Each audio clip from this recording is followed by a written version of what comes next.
короче, აზრი არ აქვს რა. ამ კაცმა დაამტკიცა რომ ანუ აზრი არ აქვს. აჩი იქსი დივიზიონს მერაბმა აზრი დაუკარა. მერაბ დვალიშვილი დღეს არის pound for pound პირველი მერუძოლი. მოკლედ ალბათ უყურეთ ყველა მერაბამ დააფინიშა ომალი როგორც კვინდებოდით მე ნოკაუტი გითხარით მას საბიჩენი გამოვიდა. ნუ ისეთი დღეში ყავდა შეგდებული რომ ინდოდა დაახჩობდა, უნდა მოტეხავდა რამის, უნდა და არ ნოკაუტებდა, აი მკვდარი იყო და მკვდარს რაღაც იგივე იმას უზნავდა. საბიჩენი იყო იდეალური. აი როგორც წიგნში წერია. კონკრეტული სახელი არ აქვს მაგ საბიჩენს, იმიტომ რომ არც ნინჯა ჩოუკია თავი აქ ამოტრიალებული, აი არც ნორსაუსი არის, არაფერი ესეც კონკრეტული არ არის, მაგრამ როცა კარგია ეს გრეპლინგი, აი უკვე შენი ხვდები დაახლოებით როგორი იხსნება კაცი და მე რომ მაიცის და იყო იდეალური, ულამაზესი. ერთი ის იყო ძალიან კარგი, რადგან აკრიტიკებდნენ მერაბს, აი კონტროლი არ შეუძლია თუ რაღაც და მთელი მესამე რაუნდი რო დააწვინა, მე აღარ აყინა.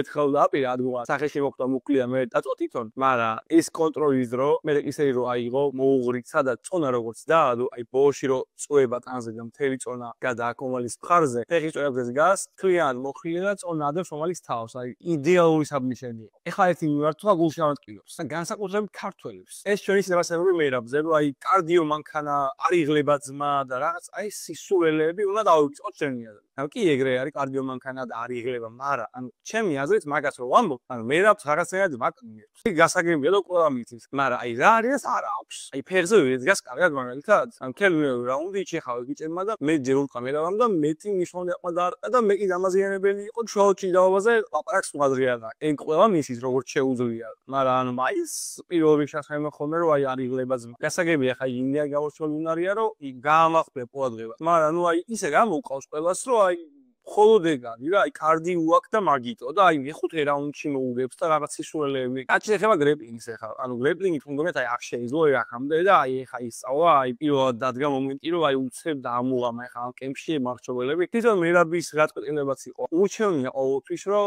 ნაკლები რისკი ზიანი და უჩვენ მაგას წავიდოს ხოლმე. ნუ ერთი მხრივ ხა სწორია, ანუ მოიგოს მაგ ყველაფერი ეგრე, მაგრამ ანუ გრეპლინგში ძალიან კარგია. დისტანციის შეგზემა როგორია? დარტყმს ყიდავს, ანუ მე მგონი ყველას სამყიდავს. თუ თურქი როგორია ქმნიავს? კარგად ვერ მოძრაობს ოქტაგონზე, ანუ რას უყუნებთ ამ კაცს? ან მარტო კარდიო მანქანა რატო არის? ეს კითხვა მაქვს მე. და მეტიც, მერაბ დვალიშვილი ეს არის pound for pound პირველი მერუძოლი. ეგ არის მეოთხე, ხო? და ზევით ვინები არიან? ილია ჩვენი ძმა, ისლამი და ჯონსი. ჯონსი რო იყოს, ხა ჯონსი რაც იყო 10 წლის წინ. გულისხმობ რომ იბრძოდეს, არავის არ იმალებოდეს და ასე შემდეგ. და კი ბატონო, ანუ რა ყოფილიყო პირველზე? ანუ იქნებოდა ლეგიტიმური. მაგრამ ეს როცა 5 წელში კაც მორჯერი ჩხუბა, ნუ ჯონსი მე შემოვიწე ხაუსეო. დასახელი და ისვა. ინდიას რაც შეეხება, კი ბატონო, ანუ სასწაულია ილია, მაგრამ უბრალოდ მერაბ CV არის სასწაული, ანუ მერაბმა რაც გამოიარა, ეს მიყოლებით 13 მოგება და ის ორი წაგებაც რო აქვს რაღაც მოგონილი წაგებები. სინამდვილეში მერაბს აქვს მიყოლებით 15 მოგება. როგორც ახლა ისვა. თუმცა ისლამის ოპოზიცია და მერაბის ოპოზიცია არის ძალიან განსხვავებული. რაც შეეხება დომინაციას. აი რომელი ჩხუბი გახსენდებათ, სადაც მერაბმა ვერ იდომინირა მოწინააღმდეგე. შეიძლება თქვათ მარტო ერთი, ეგეთია მორაესთან პირველი რაუნდი რო წააგო, არა არ წააგო. პირველ რაუნდში გააწარა.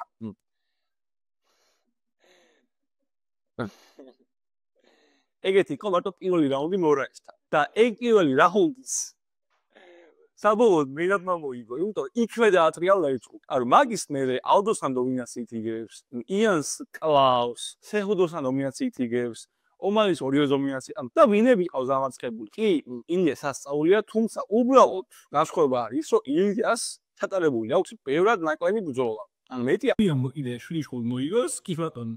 უბრალოდ ამ წენებით მიყოლებით 13 მოგებით ოპოზიციით რა მერაბს ყავდა და როგორი იგებს ამ ბრძოლებს მერაბს არის pound for pound პირველი მიბრძოლი. რაც შეეხება ისლამი რომ მივიდა ტიტულზე, ნაცემი ყავდა დილ ჰუკერი და ბობი გრინ და მისე საჩემპიონო. მერაბი რომ მივიდა ქამრამდე, ნაცემი ყავდა ალდო იანი, სეხუდო, ან მოკლედ არჩევ ყველა მისცე უკვე. კი ბატონო, ორივე დააფინიშა. ბაზარია, მერე იყო ოჯე ვოლკანოვსკი, ერთხელ იყო ჩვეულებრივი ომი, ანუ ომი და მან გაყოფილისა ხალხაზე ვიმოიგო ჩხუბი და ყველაფერს დავიდავანებო. 70 კილოს მებრძოლმა გამოიწვია მის ქვემოთ ჩემპიონი, ანუ უფრო მსუბუქი ჩემპიონი. ანუ გამოწვია, განია რომ შენ ხარ პატარა და დიდთან აძკარო, აი მანდაც ამოვა და ქცემ, ანუ პატარის გამოწვევა და უცნაური რაღაცა, მაგრამ თან გამოიწვია და ვოკმა ცემა იმ ჯგუფში. მე იყო მეორე ჯგუფი ისე ვოკთან, ვოკი არ ვარდიშობდა და 10 დიდით ადრე დაურეკეს რომ უნდა იჩხუბო, ეს იყო მსუქანი, ჩავიდა აბუდაბიში, გაიგუდა იქ ბატონო. ანუ არც ისლამის ბრალი არ არის. ისლამის ბრალი ეგ არ არის, რომ იქ ოლივერა ჩაიხსნა, ბაზარი არა, მაგრამ ფაქტი არის, ფაქტი, რომ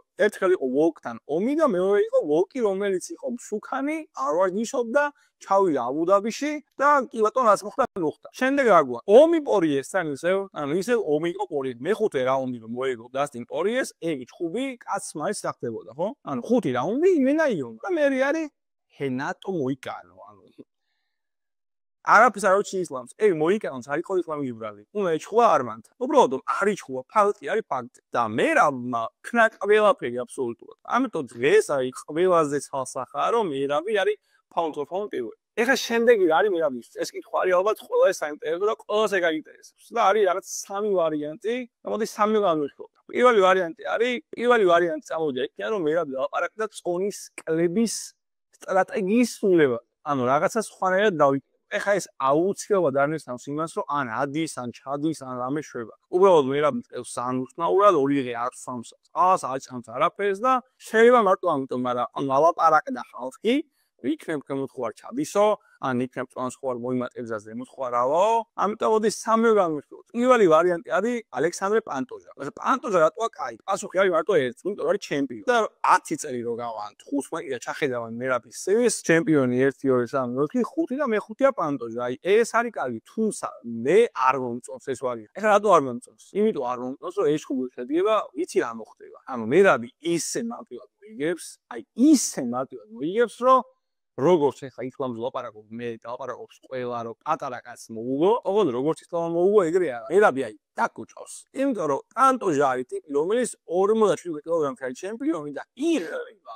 იქ ხალხი არ იღლება. ან თელი დღე იჭყვებენ და არ იღლებიან. ეს კაცი იღლება. თან ბრძოლას იგებს ჭირაობით და უფრო მძიმე მერაბს უნდა მოუგოს და დაახჩოს. აი რა ვარიანტია სხვა? მერაბი როცა შენ მერაბზე უფრო მძიმე ხარ და ძლიერი და მაგარი, მაშინაც კი იგებს. აი ხა მერაბი უნდა შეხვდეს თავისზე პატარას, რომელსაც არ აქვს კარგი კარდიო და რომელმაც უნდა გაგვიდოს მერაბი, ანუ წარმოუდგენელია. ამიტომ ერთი მხრივ კი ჩემპიონი ჩაიწერება, მაგრამ ისეთი სისულელე ხუბი იქნება დაწუნებულივა რომ აი უნდა მოყვეს ლაპარაკები, რომ აი პატარა კაცი დაჩაგრა. ამიტომ ანუ არ მინდა. თუ გაიხედა 20 წლის მერე და იტყვი რომ აი 5 ჩემპიონი მიყოლებით, კი ბატონო, არის მაგაში აზრი და როგორც მერას მოუნდა. მაგრამ ჩემი აზრი ეს არის პანტოჟაზე. მეორე ვარიანტია რომ ავიდეს ზევი. ეხა ეს ლეგასისთვის თუ შეხედავ, არის ყველაზე კარგი ვარიანტი. ანუ ყველაზე კარგი. უბრალოდ რაღაც მინუსები აქვს ამას. აქვს ორი მინუსი უბრალოდ. ერთი ჩემპიონი ვოლკი. ვოლკი და მე ვერენც მაკაცები და მერაბზე იცით რომ მაკაცებს არ ეჩხუბება. კაი ხანი შეეძლო ჩხუბი, შეესთავეს კი ეს ალჯო, მაგრამ ნუ ალჯო არის მისი მაკაცი და მაკაცთან არ შეხულობს. ეხა ვოლკი თქვა ალჯო არ არის, მაგრამ ისეთი კარგი ურთიერთობა აქვს, რომ აი გამორიცხული მგონია ეგ გააკეთო. თან ეხა იქ ვეცხედავ კაცს ვომათირება ვოლკი ცემა. ერთადერთი კაცი მან მგონია რომ ვოლკთან გავა და მოიგებს, არის ჯინსილვა, უბრალოდ პრობლემა არის რომ ჯინსილვა არის რაღაც ათეული სიკით და სანამ ვოლკამდე ავა, მერაბს საჭყობარი აქვს მაგამ. ამიტომ უბრალოდ ეგ პრობლემაა. და მეორე პრობლემა, მერაბს აქ ძალიან დიდი სტრიკი. ან მიყოლები აქ 13 მოგება. UFC-ში ზედიზე 13 მოგება, სულ აქ 9 კაცს. ანუ მეც არა. ეს ორგანიზაცია UFC-ს არსებობს, მიყოლები 13 ჩხუბი მოიგო მარტო 9 კაცმა.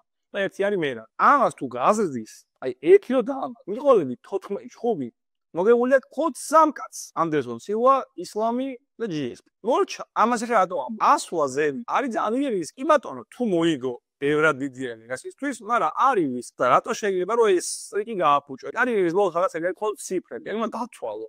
აი ჯონსი გამოვიდა გეუბნება 15 ჯერ მოვიგე კამბარი და ну აი იმხელა ციფრია რომ აი 15 ჯერ მოიგო კამბარი. ამიტომ ამას არ დავაყენდი ეს თქვენს და მესამე ვარიანტი და ჩემი აზრით საუკეთესო რომ დაარჩეს თავის წონაში სადაც არის გადასარევად, სადაც შეუძლია რომ დაამატოს ჩხუბი და ყავს გადასარავი მეტოქე, კოლის ენცეგენი.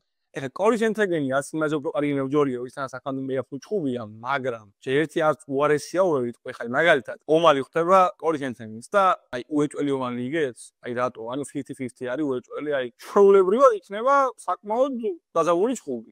ენცეგენი უმარი იყო, ხო? 3-2 იყო ეს ჩხუბი. მოკლედ ძალიან კარგი ჩხუბი აქვს მოგებული, ფიგერედო ცემა თან ეჭიდავა, იქნება ინტრიგა რომ ეჭიდაობა შეუძლია და ვიღაცები ფიქრობენ რომ ალბათ ეგრე ვიღაცებს, მაგრამ ამიტომ ზა ეს ახელია, პანტოჟასნაირი დებილო ჩხუბი არ იქნება, ამიტომ ის იქნება სისულელე. არც რისკი არ იქნება და მე 14 მოგება ჩაიწერება. მე გვჩება კიდე 2 მოგება და ხვდებით რეკორდსმენები მიყოლებით მოგებებში და ანუ არის აი კარიერა. ამიტომ ეს გომია ყველაზე კარგი ვარიანტი. დიდი მადლობა ვინ გადავხადოთ ყველას ვინც ვიდეოს უყურა. ყველას მადლიერი ვარ ვინც უყურა, ვინც ალაიქა, ვინ კომენტარი დატოვა. ძალიან დიდი მადლობა. ამ ვიდეოზეც დააკომენტარეთ, მითხარი რას ფიქრობთ, რამეში მეთაქმებით, არ მეთაქმებით და შეხვედრამდე.